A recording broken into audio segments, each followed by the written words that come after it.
Marcus Chen came home early that Thursday afternoon without telling anyone. He'd left for Singapore that morning, but something gnawed at him on the drive to the airport, a feeling he couldn't name. So he turned the car around.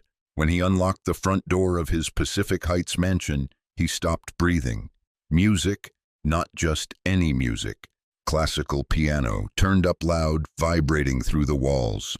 His heart started pounding because music in this house was forbidden, had been forbidden for 18 months, ever since the accident, ever since his wife Diane died and his 3 sons lost their hearing in the same terrible moment. The sounds were coming from deeper in the house. Marcus moved slowly, his hands shaking, following the melody down the hallway, through the living room. The therapy room door stood open. He reached for it, terrified of what he'd find.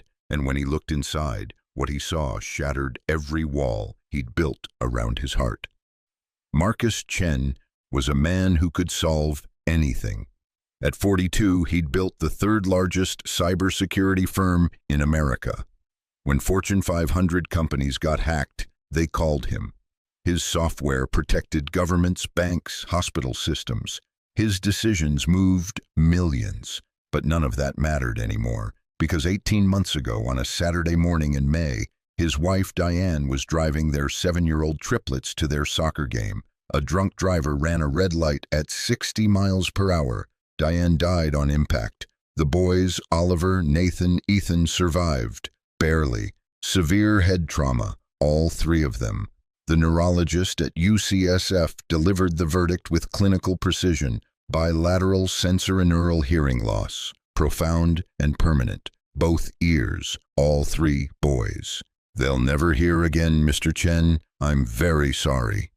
Marcus remembered standing in that hospital corridor, fluorescent lights buzzing overhead, and thinking, this can't be real. But it was real. Diane was gone, and his sons had lost not just their mother, but sound itself. Music, laughter, their own voices, everything.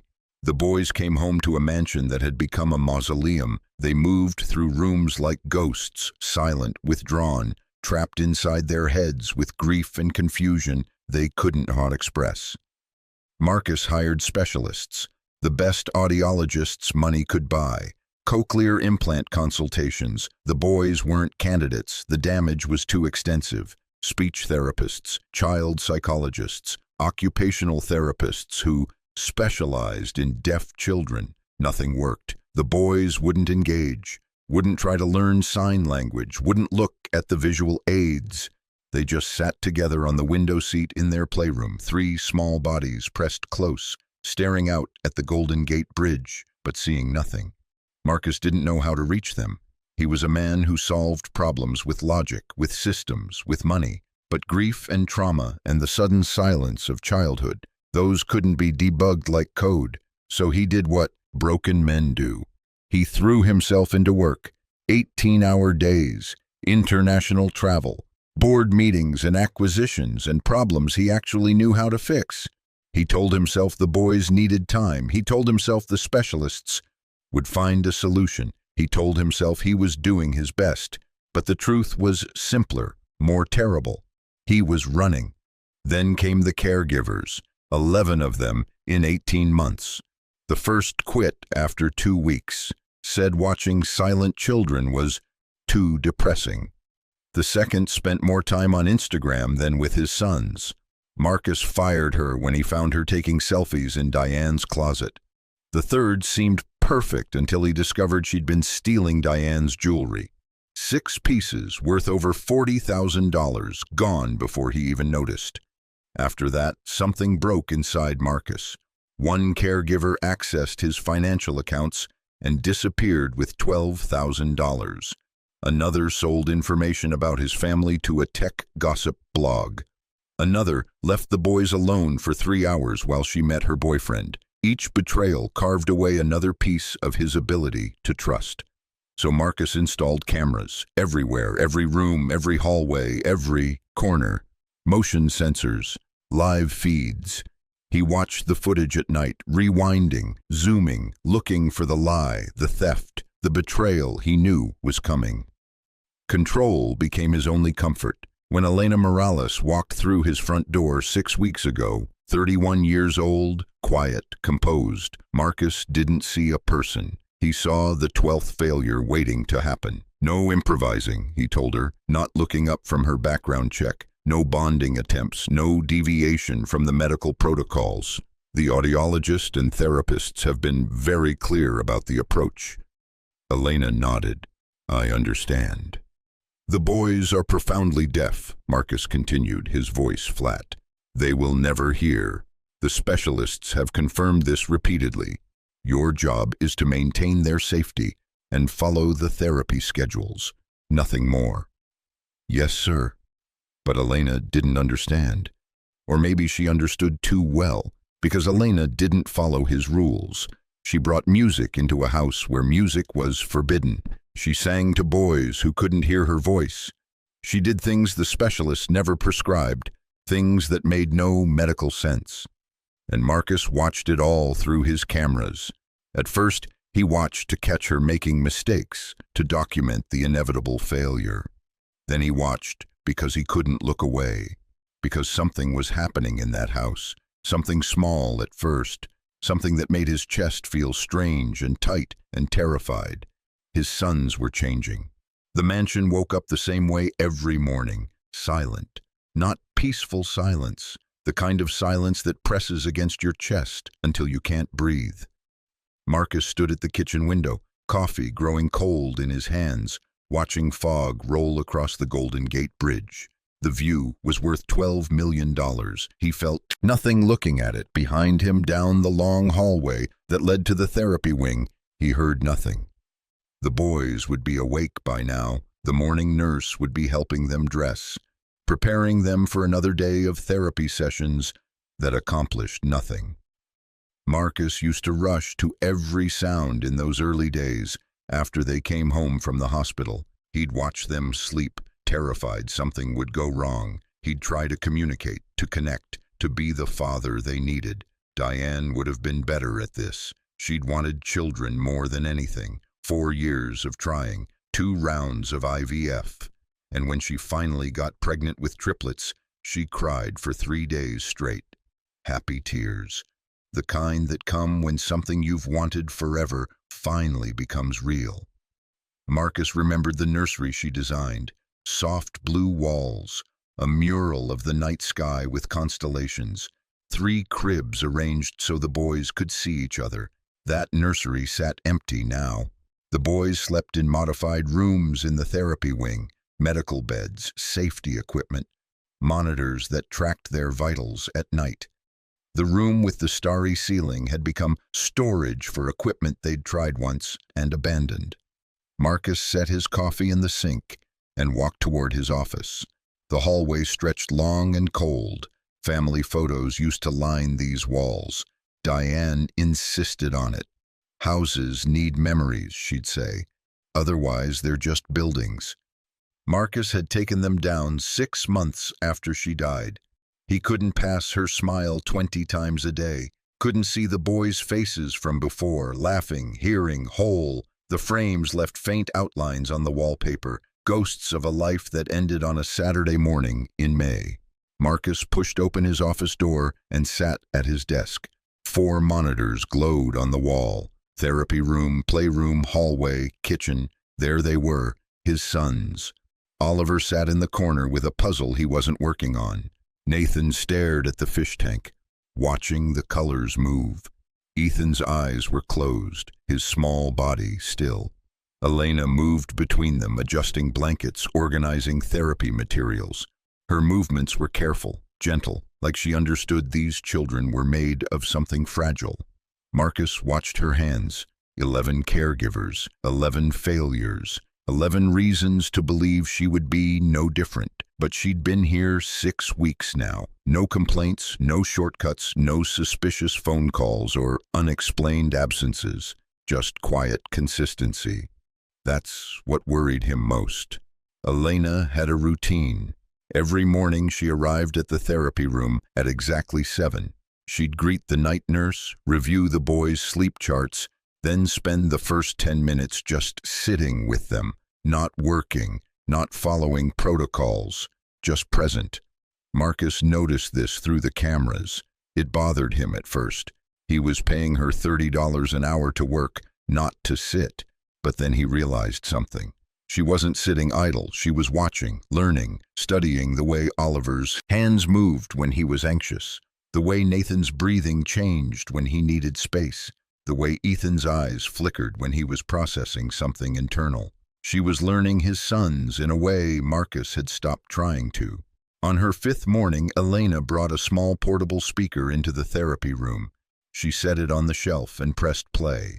Classical piano music filled the room, Chopin, loud enough that the vibrations traveled through the floor. Marcus watched from his office, finger hovering over the intercom button. This wasn't in the protocol. The audiologist had been explicit. No auditory stimulation for profoundly deaf children. It was cruel. False hope. Random music wasn't part of the plan, but he didn't press the button because Nathan turned his head, not toward the speaker, toward the floor beneath his feet where the vibrations were strongest. Marcus leaned closer to the monitor. Elena noticed too. She didn't make a fuss, didn't celebrate. She just knelt beside Nathan and placed her hand flat on the hardwood floor. Then she took his small hand and placed it next to hers. They stayed like that, feeling the music through the wood.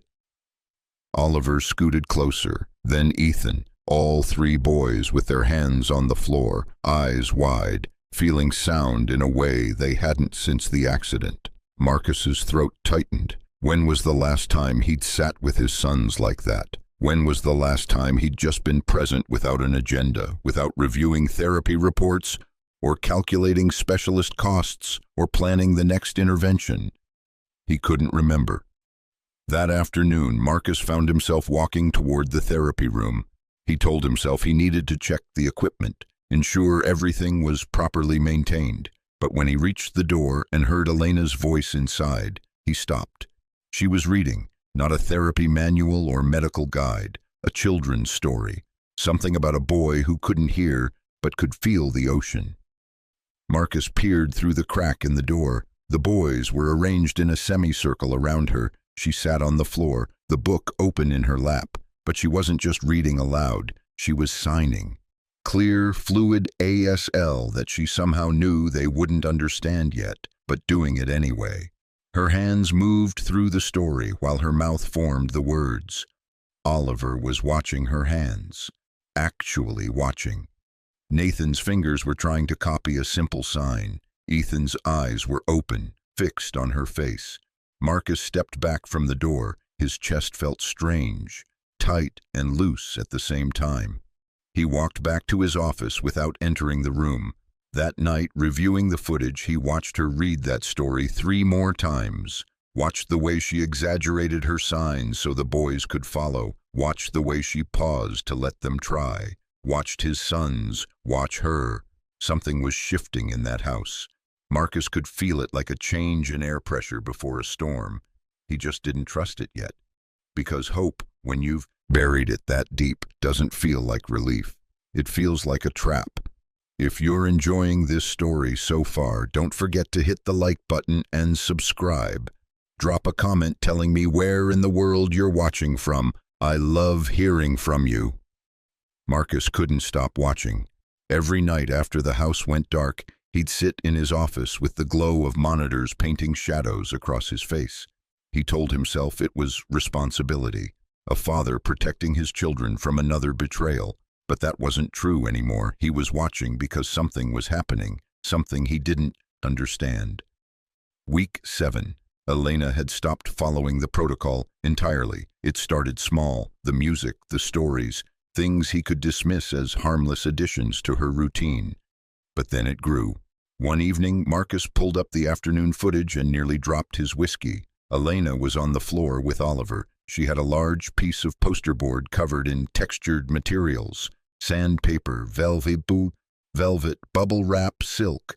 She was taking Oliver's hands and moving them across each surface slowly, deliberately. Then she'd sign something Marcus didn't understand and move to the next texture. Oliver was engaged, actually engaged. His eyes were bright. He was touching the materials on his own, exploring them, looking back at Elena like he was asking questions. Marcus's jaw clenched. This wasn't in any therapy plan. No specialist had prescribed tactile exploration exercises. She was improvising, breaking every rule he'd set. He reached for his phone to call her, fire her, end this before it went any further. But then Oliver smiled. Not a big smile, just a small upturn at the corners of his mouth. But genuine, real. When was the last time Marcus had seen his son smile? His hand froze over the phone. He kept watching. Elena moved to Nathan next. She pulled out a small drum. Where did she even get that? And placed it on the floor between them. She hit it once, hard enough that Marcus could see Nathan's whole body register the vibration. Nathan's eyes went wide. Elena took his hands and placed them flat on the drum's surface. Then she hit it again. Nathan felt the boom through his palms. His mouth opened in surprise. Elena handed him the drumstick. Nathan stared at it, uncertain. "Come on, sweet boy," Elena signed, even though Nathan didn't know ASLS yet, even though it made no sense. "You try." Nathan lifted the stick, brought it down on the drum. The vibration traveled through his hands, his arms, his chest. He did it again, harder, again. Then Nathan laughed, silent because he couldn't hear his own voice, but a laugh. His shoulders shook, his face opened up with pure joy. Marcus watched through the screen, holding his breath. Elena's face broke into the widest smile. "Yes, look at you. Look at what you're doing." Nathan hit the drum over and over, feeling music in a way Marcus had never considered possible. Marcus's eyes burned. He rewound the footage, watched it again. That small arm lifting the drumstick, those tiny hands feeling vibration transform into rhythm. Such a simple thing, something any other child would do without thinking. But his son, his deaf son who'd been trapped in silence for 18 months, had just experienced music. Marcus rubbed his face with both hands. This was dangerous, all of it.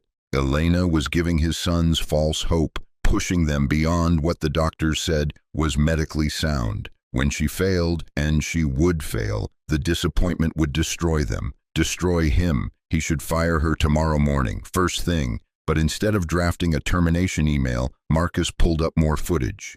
Ethan, the smallest of the three. The one who kept his eyes closed most days. The one who seemed furthest away. Elena sat beside him with a box of objects. She wasn't doing formal therapy. She was just playing. She'd take out an item, a pine cone, a smooth stone, a piece of fabric, and place it in Ethan's hand. Then she'd guide his fingers over it, helping him explore the texture, the weight, the shape. "This one's rough," she signed, knowing he couldn't understand. "Like tree bark, and this one's smooth, like water." Ethan's eyes opened, just barely, but they opened. Elena noticed immediately. She brought the stone up to his cheek, let him feel the coolness against his skin. "You're here, aren't you?" she whispered, her signs gentle. "You're here with me. I see you." Ethan's hand closed around the stone. Elena smiled, tears in her eyes. "There you are, sweet boy." Marcus watched his youngest son hold that stone like it was precious, like it was a tether back to the world. Something cracked in his chest, deep and painful. He closed the laptop, sat in the darkness of his office. For the first time in 18 months, Marcus Chen didn't know what to believe. The medical research came next. Marcus couldn't sleep, couldn't think straight. So at 2 a.m, he opened his laptop and started searching. Deaf children, tactile learning. Vibration therapy, hearing loss. Multisensory approaches, profound deafness. Articles flooded the screen, medical journals, university studies, research papers from institutions he recognized. He clicked the first one. Vibrotactile stimulation in deaf children, neural pathway development through alternative sensory input. Marcus read until his eyes burned. Deaf children can experience music through vibration. The somatosensory cortex processes these vibrations, creating neural pathways that partially compensate for auditory loss. He clicked another, tactile sign language acquisition in profoundly deaf pediatric populations. Early intervention using tactile exploration combined with visual sign language has shown remarkable results in language development and emotional regulation. And another, multisensory integration therapy for traumatized deaf children. Children who lose hearing through trauma often withdraw into themselves. Engaging. Alternative senses, touch, sight, vibration, can provide pathways back to engagement and communication. Marcus read for 3 hours, until dawn crept through his office windows, until the words blurred together. Everything Elena had done, the music played loud enough to feel, the textured materials, the drum, the tactile exploration, it was all there, published, researched, proven effective, and he'd never looked, not once in 18 months. He'd taken those first audiologists at their word, accepted their verdict like a death sentence, stopped researching, stopped questioning, stopped hoping. His sons were improving, actually improving, engaging with the world in ways those initial specialists said would never happen. And he'd almost fired the woman responsible, twice. Marcus's stomach turned. For 18 months he'd poured money into maintaining his son's limitations. Expensive audiologists who confirmed what he already believed. Specialists who focused on managing disability rather than maximizing ability. Equipment that kept them safe but didn't help them grow. But he'd never once fought for something more. Elena had been here 7 weeks, making $30 an hour, and she'd accomplished what his millions hadn't touched, because she believed. And he'd stopped believing the day Diane died. Marcus didn't confront Elena, not yet. But he couldn't stay away either. Tuesday afternoon he canceled his 3 o'clock meeting, told his assistant he was working from home, but instead of going to his office, he went to the therapy room. The door was open. Elena was inside with the boys. Marcus stood in the hallway just out of sight, watching. Elena had set up what looked like a mini obstacle course. Pillows, blankets, textured mats. She was guiding Oliver through it, but not with words, with signs and touch and demonstration. Oliver was following, actually moving, actually trying. When he successfully navigated from one end to the other, Elena dropped to her knees and pulled him into a hug. Her hands moved through signs Marcus was starting to recognize. Good job. So proud. You're amazing. Oliver hugged her back. Marcus's throat closed. When was the last time he'd hugged his sons like that? With that kind of joy, that kind of pride? He couldn't remember. Nathan was next. He was more hesitant, but Elena waited. Patient, never pushing, just encouraging. When Nathan made it through, she celebrated just as big. Same hug, same signs, same genuine delight. Then Ethan's turn.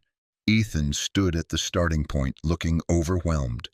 The course was too much, too complex, but Elena didn't simplify it. She just knelt at the end, arms open, and signed, "I'm here, I'll wait. Take your time." Ethan took 1 step, stopped. Elena waited, another step. She smiled, encouraging. Step by step, Ethan made his way through, slow, uncertain, but moving. When he reached Elena, she scooped him up like he weighed nothing, spun him around, covered his face with kisses. And Ethan, silent, withdrawn Ethan, wrapped his arms around her neck and held on. Marcus backed away from the door. His vision was blurry. His chest was cracking open. He walked down the hallway, past Diane's portrait, past the empty picture frames, past the silence he'd built around himself like armor. He locked himself in his office and finally let himself break. That night, Marcus didn't just watch current footage. He went back. Day by day, week by week. He watched Elena on her first day, sitting quietly with 3 withdrawn boys who wouldn't look at her. He watched her introduce the music, the boys' first hesitant responses. He watched her bring in textures, objects, sensory experiences the specialists never prescribed. He watched Oliver begin to explore. Nathan begin to engage. Ethan begin to open his eyes. Marcus pulled up footage from the day before Elena arrived. The boys sat in their wheelchairs. They didn't need wheelchairs, but they barely moved. So the previous caregiver used them for convenience, staring at nothing, vacant, distant. Then footage from yesterday. Oliver building with blocks, Nathan playing the drum, Ethan holding Elena's hand and walking through the obstacle course. The difference was undeniable. Marcus opened a new document on his laptop and started typing. To Dr. Patterson, lead audiologist, UCSF Medical Center, I am writing to request a comprehensive reevaluation of my sons, Oliver, Nathan, and Ethan Chen. Their current caregiver has been implementing alternative therapeutic approaches that have resulted in significant behavioral and developmental improvements. I would like to discuss multisensory integration therapy, vibrotactile stimulation, and tactile-based sign language acquisition. Please contact me at your earliest convenience to schedule. He sent the email at midnight. Then he sat in the darkness listening to his empty house and thought about Diane. What would she say if she could see him now, see what he'd become? A man who watched his sons through screens, a man so afraid of losing more that he'd stopped being present for what remained. She would hate this. She would hate him. Marcus pressed his forehead against the cold desk. I'm sorry, he whispered to the empty room. I'm so sorry. Wednesday morning, Marcus came downstairs earlier than usual. He could hear sounds from the therapy room, not silence, movement, activity. He walked toward it, drawn by something he couldn't name. The door was open. Elena was on the floor with all three boys. They were signing, actually signing. Simple signs, more please, thank you, but doing it, communicating. Elena saw him in the doorway. She didn't look surprised or guilty, just calm. Good morning, Mr. Chen. The boys turned, saw their father standing there. Marcus's hands were shaking. He didn't know what to say, didn't know how to bridge the gap between who he'd been and who he needed to become. Oliver signed something Marcus didn't understand. He's saying good morning, Elena translated softly. Would you like to say it back? I don't know how. Elena stood slowly, came closer. May I show you? Marcus nodded, unable to speak. Elena took his hands, positioned them correctly, guided them through the simple motion. Like this, she said gently. Marcus's hands formed the sign. Good morning. Oliver's face lit up. He signed back, more enthusiastically. Good morning, Daddy. Something broke in Marcus, something that had been holding him together through pure force of will. He dropped to his knees in the doorway. All three boys came to him, not hesitant, not afraid. They came like they'd been waiting for him, and Marcus, who'd kept his distance for 18 months, because love hurt too much, pulled his sons into his arms and held them like he'd forgotten how to do. I'm here, he whispered, signing it the way Elena had taught him. I'm so sorry I left, but I'm here now. Elena watched from a few feet away, tears streaming down her face. The boys held their father, and for the first time since the accident, the silence in that house didn't feel like death. It felt like possibility. If you're hooked on this story, make sure to subscribe and turn on notifications so you never miss an upload. Your support means everything and helps me bring you more emotional stories like this one. Part 3. The Transformation. 3,400 words. Marcus didn't go to work that day. For the first time in 18 months, he called his assistant and said 4 words he'd never spoken before. Cancel everything for today. Sir, you have the board meeting at... Cancel it. All of it. I'm staying home. He hung up before she could respond. Elena was in the kitchen making lunch. The boys were in the playroom playing, actually playing. Marcus could hear the sounds of movement, of life. He stood in the kitchen doorway, watching Elena work. Mr. Chen, she said, not looking up from the sandwiches she was making. Did you need something? How did you know? Elena set down the knife, turned to face him. Know what? How did you know they could learn, that they could engage, that music through vibration, tactile exploration, signing, how did you know any of that would work? Elena was quiet for a long moment. Then she said, My little brother was deaf. Marcus's breath caught. Born deaf. profound bilateral hearing loss. The doctors told my mama the same things they told you. He'll never speak. He'll always be isolated. Manage your expectations." Elena's voice was steady, but pain lived beneath it. "My mama didn't have money for specialists or fancy equipment, but she had love, and she refused to believe her son couldn't have a full life." "What happened to him?" Elena smiled sadly. "He's 23 now. He's an artist. He paints, he signs fluently. He has friends, a girlfriend, a whole beautiful life. Not because doctors fixed him, because my mama never gave up. Because she found ways to reach him that didn't require hearing." Marcus leaned against the doorframe, his legs suddenly weak. "Why didn't you tell me this when I interviewed you? Would you have hired me if you knew I had personal experience, or would you have thought I was too emotionally invested?" Marcus closed his eyes. "I would have assumed you were too emotionally invested." "Exactly. I almost fired you," Marcus whispered. "Multiple times. I watched the footage and thought you were giving them false hope, thought you were being reckless." Elena nodded. "I know, I could feel it, but I also knew if I asked permission you'd say no, and those boys needed someone to believe in them more than they needed another person who saw only limitations." "You were right," Marcus's voice cracked. "God help me, you were right, and I was so wrong." Elena stepped closer. "Mr. Chen, you weren't wrong. You were grieving, you lost your wife, you almost lost your sons. You were drowning. Grief does that. It makes us protect ourselves by giving up hope, because hope is the most dangerous thing when you're barely surviving. But you didn't give up, because I wasn't their father. I could hope without it destroying me if I failed." Elena's eyes were gentle. "But you're their dad. The stakes for you are infinite. Of course you protected yourself." Marcus shook his head. "I didn't protect myself. I abandoned them. I hid behind work and screens and specialists who confirmed my worst fears because facing the possibility that they could improve, that was too terrifying. Because if they could improve and I wasn't helping them, then I was failing them all over again. You're not failing them now. Only because you showed me how." Elena reached out and touched his arm. "Mr. Chen, Marcus, you showed up today. That's what matters. Not yesterday, not the 18 months before. Today, right now, you're here." Marcus looked toward the playroom where his sons were laughing silently, building something together. "Teach me," he said quietly.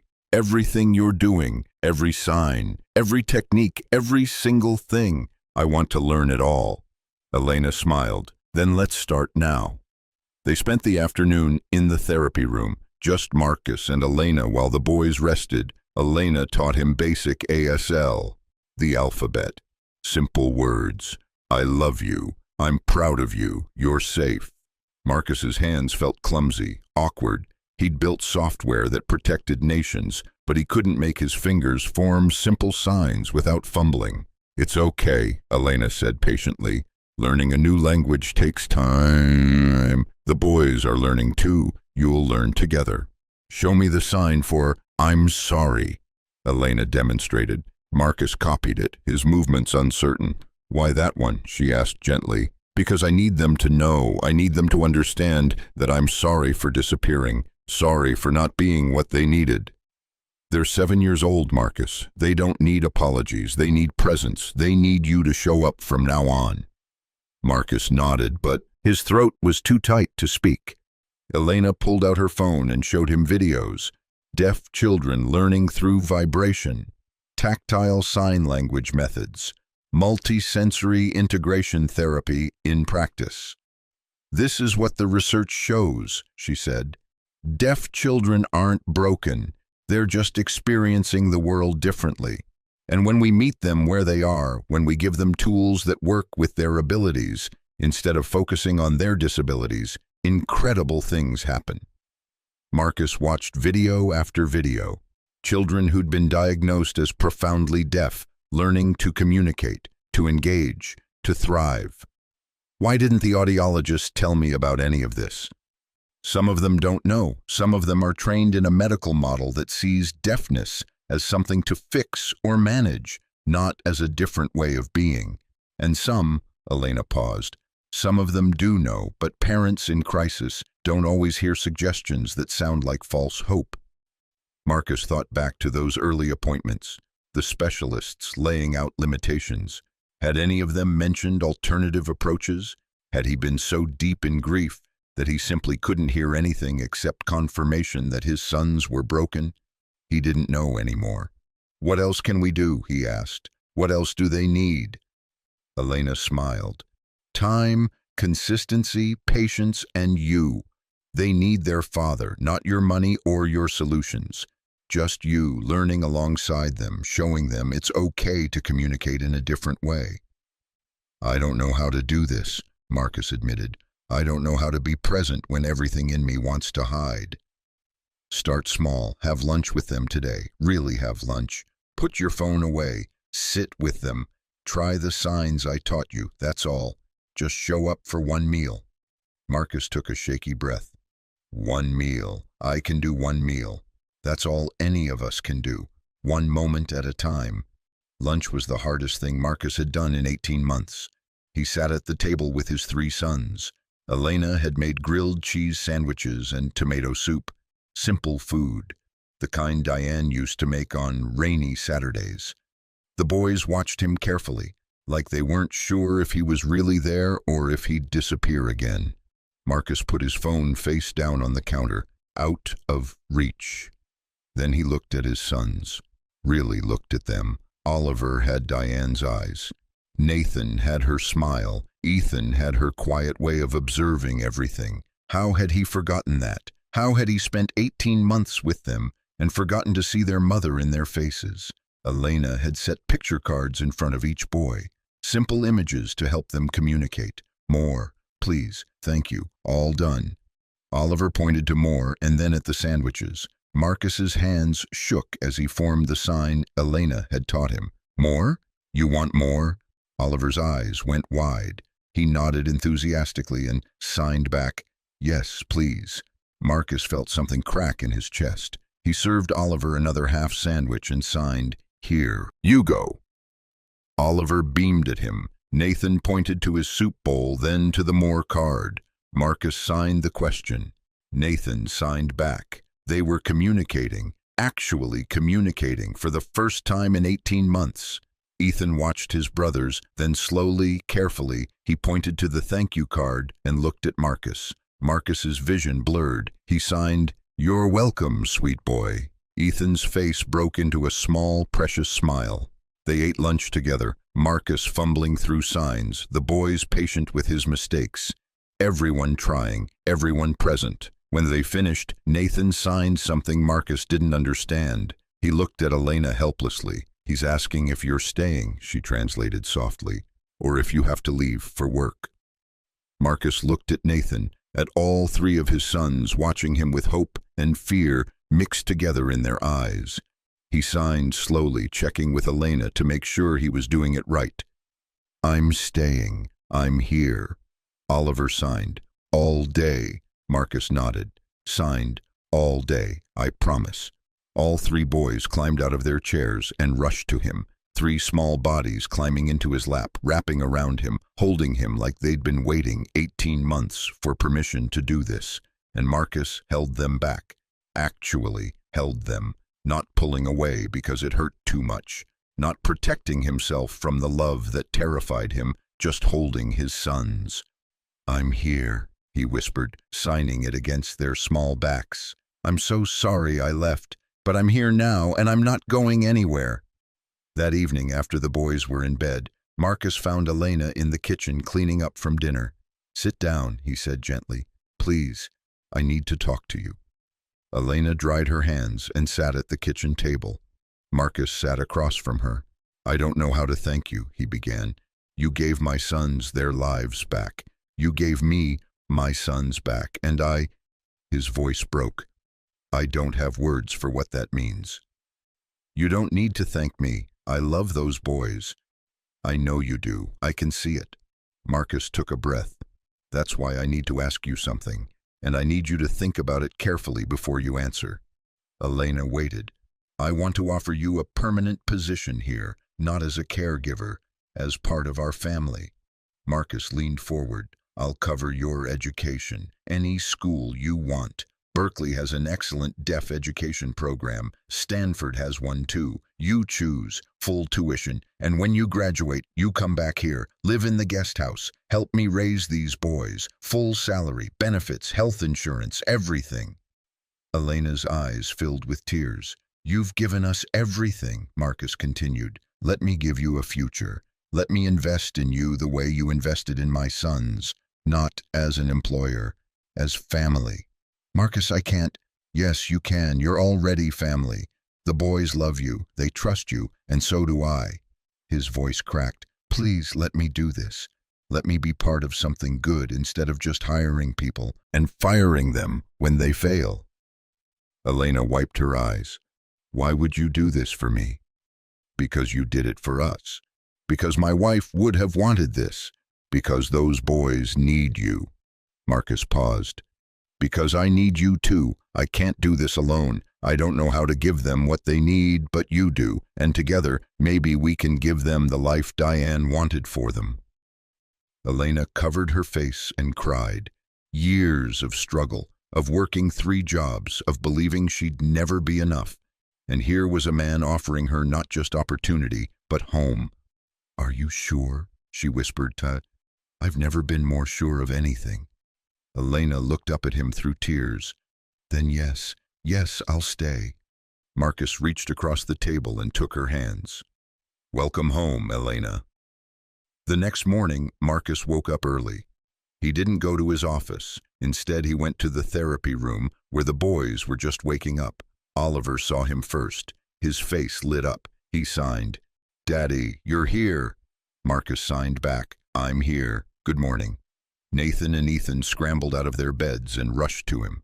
Marcus knelt down and let them crash into him with all their sleepy weight. "Every morning," he signed, checking with Elena, who stood in the doorway to make sure he was doing it right. "I'll be here every morning, I promise." Elena smiled, tears in her eyes. "They understand." Marcus looked up at her. "What did I say in the interview? No bonding?" "Yes, sir." "I was an idiot. You were hurting. Will you teach them to forgive me?" Elena shook her head gently. "They already have. Children forgive the moment you show up. That's what makes them wiser than us." 3 months later, Marcus stood in Diane's study. He'd avoided this room for 18 months. But today, he needed to be here. He opened the desk drawer and pulled out her journal, the one she'd kept during her pregnancy, full of hopes and dreams for their sons. Marcus read every page, every word she'd written about the life she imagined for them, the milestones she wanted to witness, the values she wanted to teach them, and on the last page she'd written a letter, started but never finished. "To my boys, if something ever happens to me, and I pray it never does, I need you to know this. You are capable of anything. Don't let anyone tell you what you can't do. Don't let fear win. Don't let limitations define you. And to Marcus, please don't let grief steal you from them. They need their father, not perfect, just present. Show up, my love, even when it's hard. Especially when it's hard. The boys will teach you how if you let them."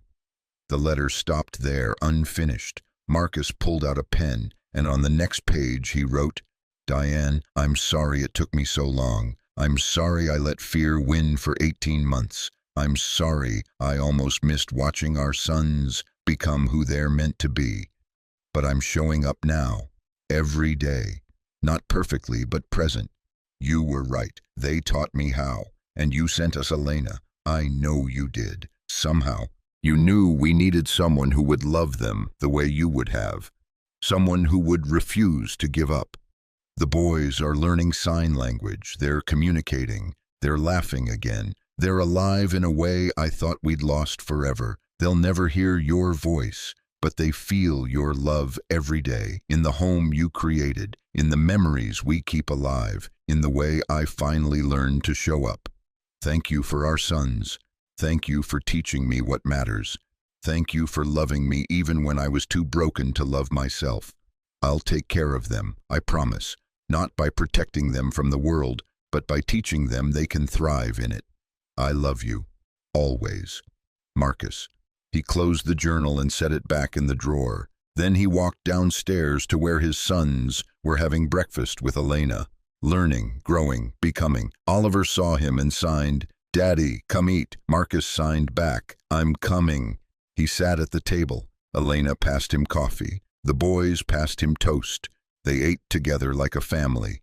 Not the family Diane had imagined. Different. Changed by tragedy and loss and silence, but family nonetheless. And for the first time since the accident, Marcus felt something he'd thought had died on that Saturday morning in May. Hope. Not fragile hope, not desperate hope, real hope. The kind that survives grief, the kind that grows in the spaces where loss lives, the kind that says, we're still here, we're still fighting, we're still learning to love each other through the silence. And that's enough. That's more than enough. 6 months after Elena came into their lives, Marcus stood in the backyard watching his sons play, actually play, running through the grass, laughing without sound, communicating in signs that were becoming more fluent every day. Elena stood beside him.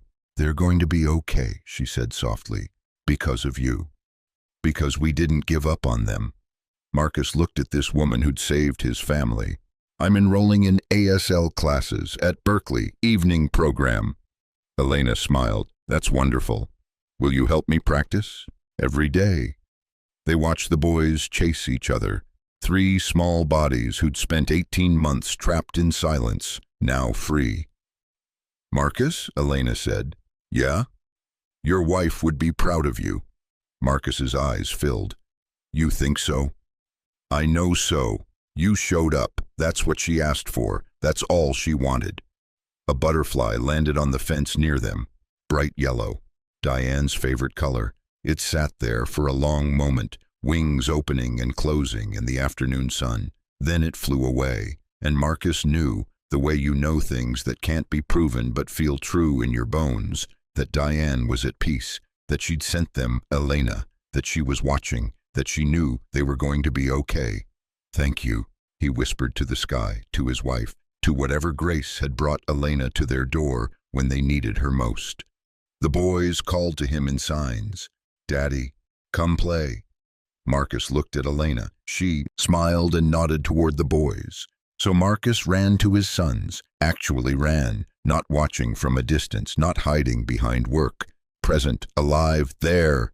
And as he scooped up all 3 boys, and they tumbled onto the grass in a laughing, signing, beautiful mess, Marcus finally understood what Diane had been trying to tell him all along. Love doesn't end when someone dies. It just finds new ways to show up, new hearts to work through, new hands to hold. And sometimes, if you're very lucky, it sends you exactly who you need, exactly when you need them most. Not to fix what's broken, but to show you that broken things can still be beautiful, that silence can still be full, that families can rebuild themselves into something different than they were, but no less whole. Marcus held his sons and felt complete, not because the pain was gone, but because he'd finally learned to let love be bigger than the loss. Thank you so much for watching until the end. If you loved this story, check out the other videos on your screen now. I think you'll really enjoy them, and don't forget to subscribe if you haven't already. See you in the next story.